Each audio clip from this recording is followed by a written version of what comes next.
Hello.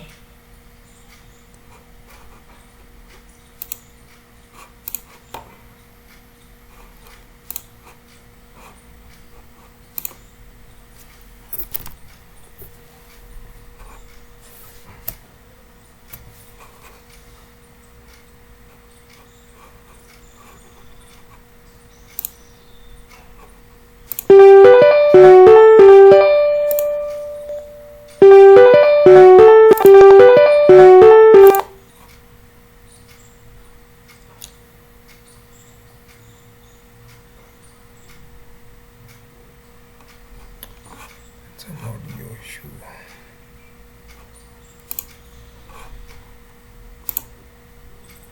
Hello. Hello. Yeah. Is my voice audible now? Yes, now it's fine. Hello. Yeah, I'm here. Audible? Okay. Yes. Now it's fine. So, Ritvik, I was going through your profile. So, if you could explain like 2-3 minutes about yourself, your experience, expertise, that would be super helpful. So that should include cloud or from the starting till. I mean, whatever you've done so far. Okay. So in my last company, I was working in Amdocs on the payroll of Service Software Private Limited. So my task was to basically migrate applications from on-prem to the cloud. So the cloud used there was Microsoft Azure, and the client was AT&T, and in which Microsoft was also involved. So there were 8 to 9 processes, and everything was automated. So in total, there were 7,000 applications, of which 4,000 were to be migrated. So the contract was distributed in amongst 5 companies. One was Sorry to interrupt. What kind of applications those were? on-prem applications. Okay. Those were so for those I had to create resources in. What kind of applications those were? I mean, what's the type of, what's the domain of those applications? So basically, those were the AT&T specific applications, and different of them had different purposes. So Okay.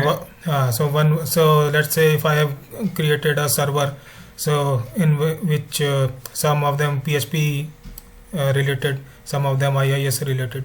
So using Terraform, we used to create the resources and hand over it to the application teams. And from onboarding till the migration was complete, so there were in total 8 to 9 steps.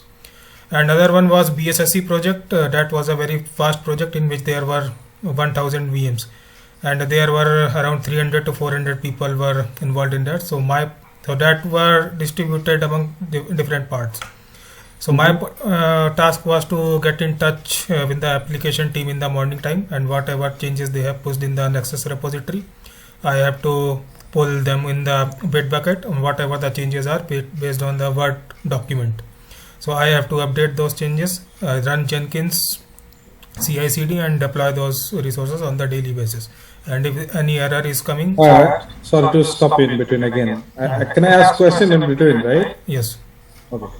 So, do you think in Jenkins, do we need someone to deploy the code base each time somebody committing their code base, we need to run it? Can we still automate it, like one click and the code is going to be deployed? So it can be automated, but we were on the daily basis, we used to do manual deployments as per the project requirement, and automation can also be done. That's what Jenkins do. But I was new to that project. Are you familiar to that? I mean, the question is, are you able to do that? Automation. Yes. So to an extent I can do, because in my last company I had written certain scripts, so the whole team was involved in that. And regarding automations, the scripting was already there in Jenkins, where we write the script and pull SCCM options, etc. But we were not allowed to touch it. We were only asked to do the manual CI/CD and deployments, and if any error is coming. Your voice is breaking. Your voice is breaking. You're cutting in and out. Could you try again? Say something. Yeah. Now it is fine.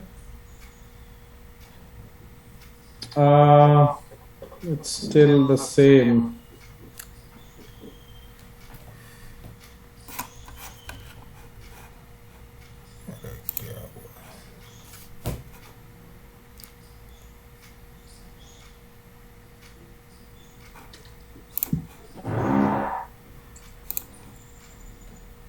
Hello. Yeah. I'm audible. Huh? You are audible, but your your video seems to be freezed. But my connection is. I am able to see you very clearly. There is a problem. Let me change my network.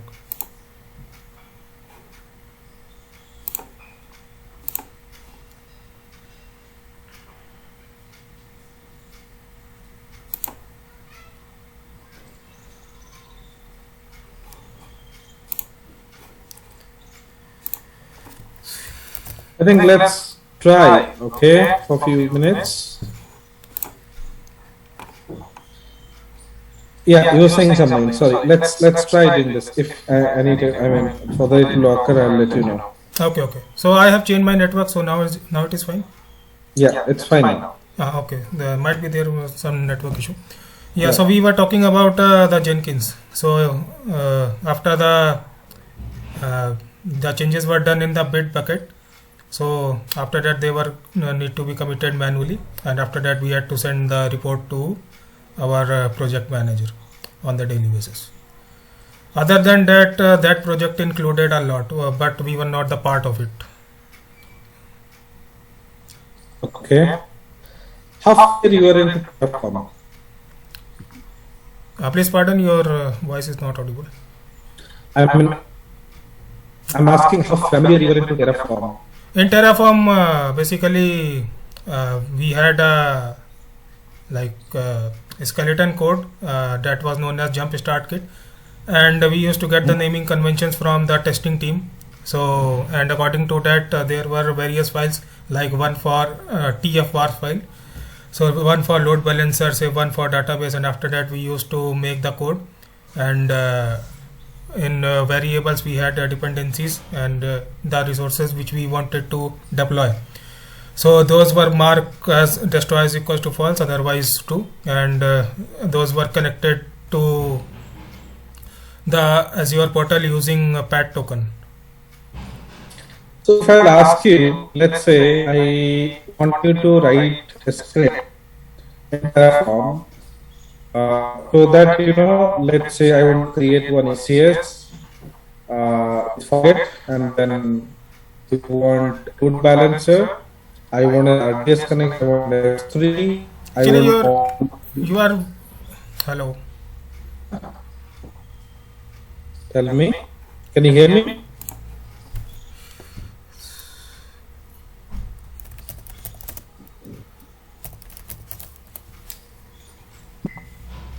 Can you hear me now? Hello. Can you hear me now?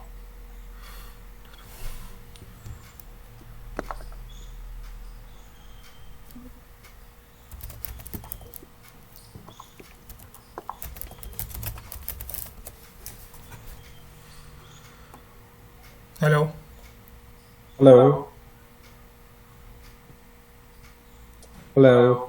Yeah. Can you hear me? Yes.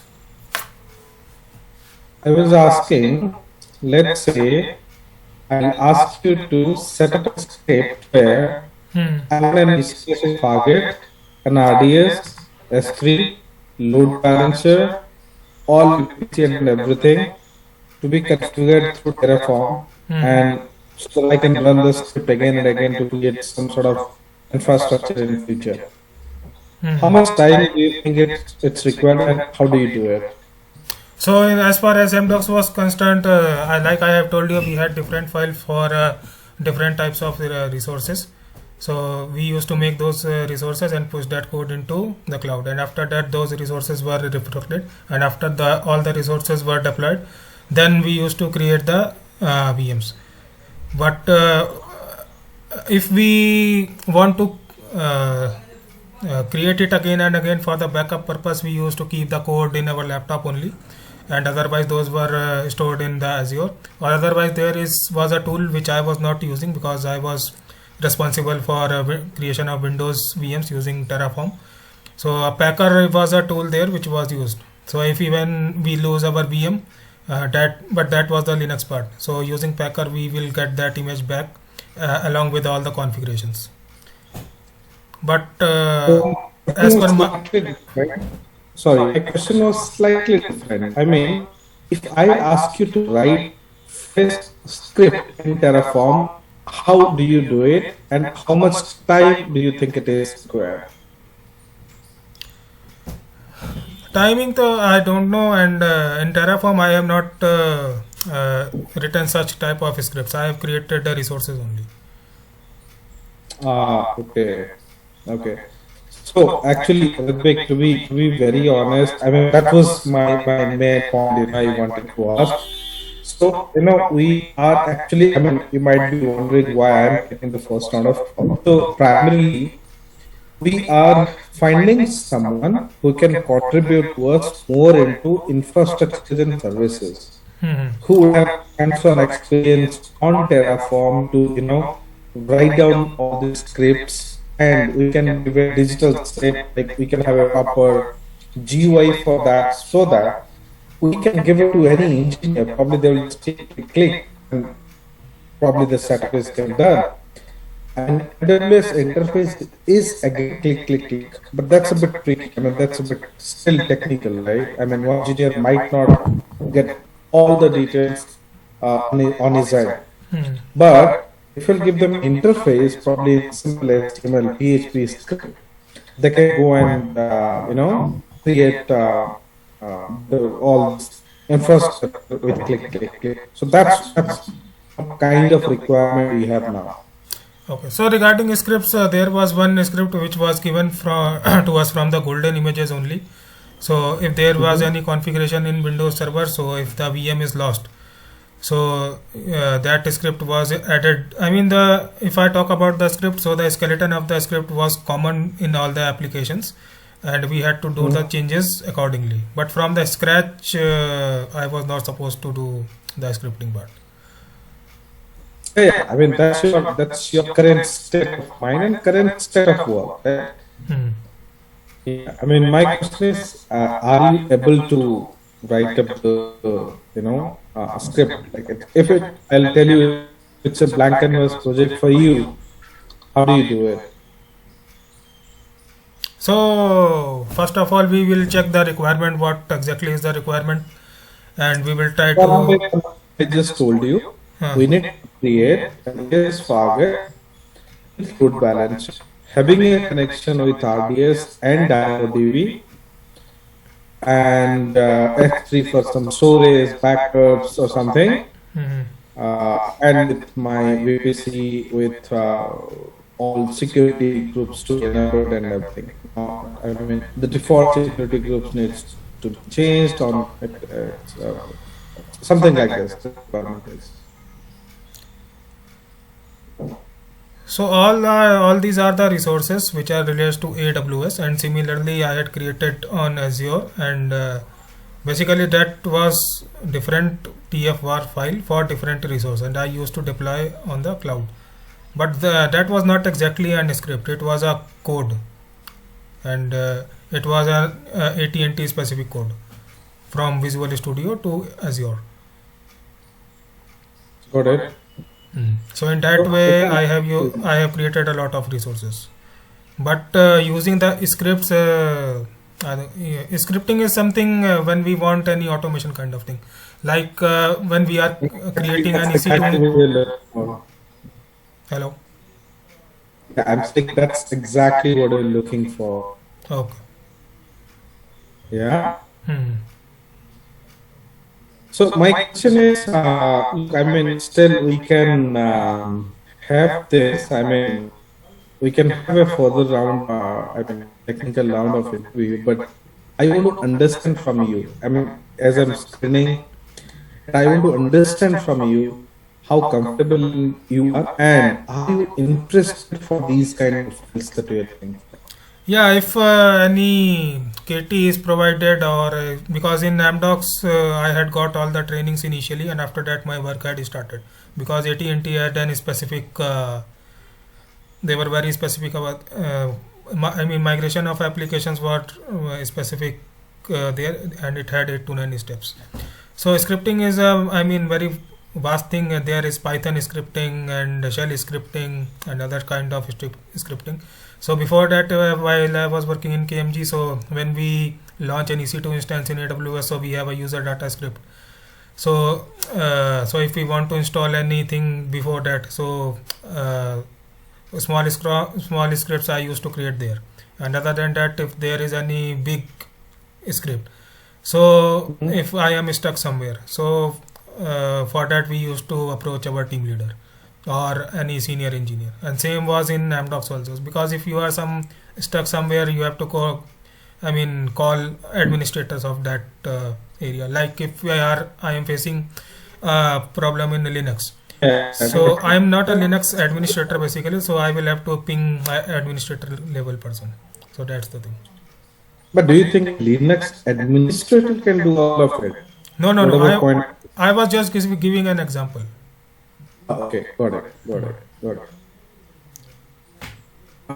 So, like out of you more cloud agnostic approach where you like you can work on all three clouds, primarily Azure, GCP, and AWS, or you are comfortable on Microsoft Azure.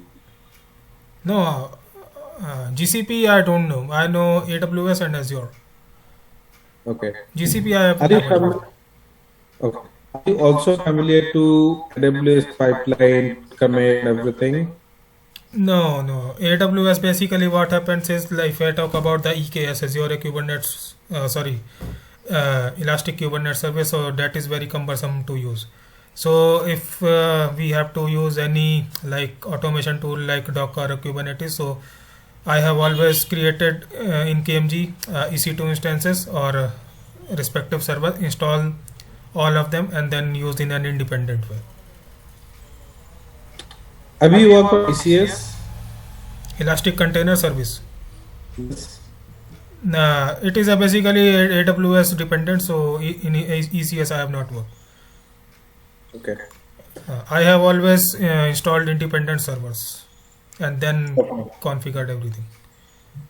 Okay, perfect. So Ritvik, look, I think we pretty much discussed like the kind of profile that we need, and your experience and experts areas onto like the position that we have opened right now. So let me rethink what are the things that we can proceed further with it. And if it suits well for us and looking on to listening to you, you are happy to be in this role with a little bit of guidance, right? Yes.